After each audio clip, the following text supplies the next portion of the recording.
మీ అందరికీ నేను ఒక ఫ్యామిలీ ఫ్రెండ్గా నేను కోరేది ఏంటంటే, మీరు ఈ భూమి మీద ఎవరు ఎన్ని రోజులైనా మనం ఎన్ని కోట్లు సంపాదించినా ఎన్ని ఆస్తులు సంపాదించినా భూమి వదిలిపోవాల్సింది ఎవ్వరైనా సరే.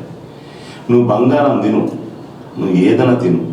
కాకపోతే ఏంటంటే ప్రజలకి డబ్బు చాలా ప్రాబ్లం ఉంది. ఆ ప్రాబ్లం ఏంటంటే ఉన్నోడు దగ్గరికి వెళ్ళిపోయినాయి డబ్బులు, లేనోడు దగ్గర ఏమీ లేదు, 0 పాయింట్లో ఉన్నారు. ఈరోజు ఏం తినాలన్న వాళ్ళు అతి కష్టం మీద ఉన్నారు. కాబట్టి ఉన్నోడు లేనోడు అని కాదు, ఒక సమానత్వం రావాలంటే పేదవాడిని కూడా ఉన్నోడు చూడాల్సిన బాధ్యత ఉంది. ఎందుకంటే ఇప్పుడు మీ దగ్గర 100 కోట్లు ఉన్నాయి. ఆ 100 కోట్లు మీ దగ్గర పెట్టుకుంటే లాభం ఏం లేదు. ఒక ప్రజల్ని సాయం చేయండి.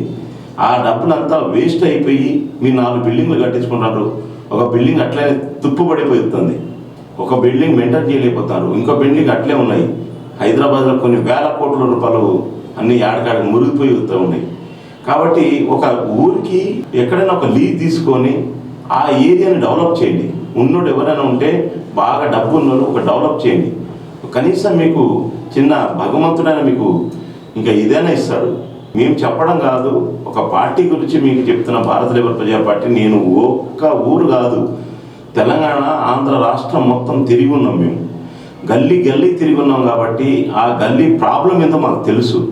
నాయకులు తిరుగుతారు, తిరిగి ఓట్లు వేయించుకుంటారు తప్ప అక్కడ ఏమీ న్యాయం జరగదు. గుర్తుపెట్టుకోండి మీరు. ఎక్కడైనా సరే ఆ ఊరికి పోతే ఆ నాయకుడు ఎప్పుడు న్యాయం చేయడు మనకు. కాబట్టి ఎవరైనా కొంచెం జాలి గల, అరే నాకు ఇన్ని కోట్ల ఆస్తి ఉంది, ఈ డబ్బు అంతా నేనేం చేయాలి, కనీసం ప్రజలకైనా బాగుపెడదామని ఒక్కొక్క ఏరియాకి డెవలప్ చేయండి. రాజకీయ నాయకులు ఎట్లా చేయరు. కాబట్టి అట్లాంటి ఏమైనా మిత్రులు ఉంటే ఒక్కొక్క ఏరియాకి డెవలప్ చేయాలని చెప్పేసి నేను భారత లేబర్ ప్రజా పార్టీ నుంచి కోరుతూ నేను సెలవు తీసుకున్నాను. నమస్తే.